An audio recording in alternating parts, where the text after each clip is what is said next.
Penangguhan penahanan terhadap 4 tersangka kasus pagar laut sungguh kita sayangkan.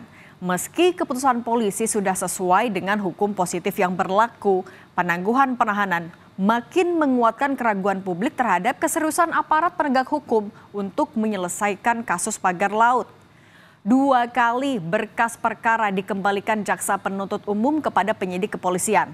Hal ini terjadi karena polisi dan jaksa belum sepakat terhadap jenis tindak pidana yang dilakukan dalam kasus pagar laut.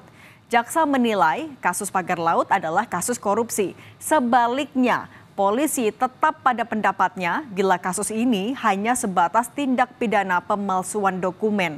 Di awal kasus pagar laut, publik sudah dibuat bertanya-tanya saat investigasi yang dilakukan Kementerian Kelautan dan Perikanan atau KKP tiba-tiba berhenti.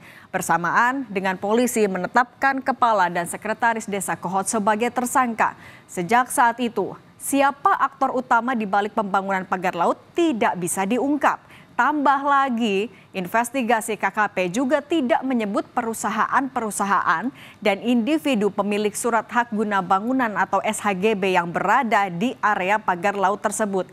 Karena kuat dugaan bila SHGB tersebut terbit berdasarkan dokumen-dokumen yang dibuat oleh para tersangka. Penegakan supremasi hukum serta kewibawaan negara dalam kasus pagar laut sebetulnya dalam posisi bahaya. Publik yang menunggu ketegasan aparat dalam penyelesaian kasus ini malah disuguhi kenyataan para tersangka bebas karena masa penahanan telah habis. Beda pendapat antara polisi dan jaksa dalam penyusunan berkas perkara adalah hal yang wajar. Tetapi jangan sampai perbedaan itu berlarut-larut sehingga memunculkan kesan adanya upaya membuat kasus pagar laut ini berhenti di tengah jalan.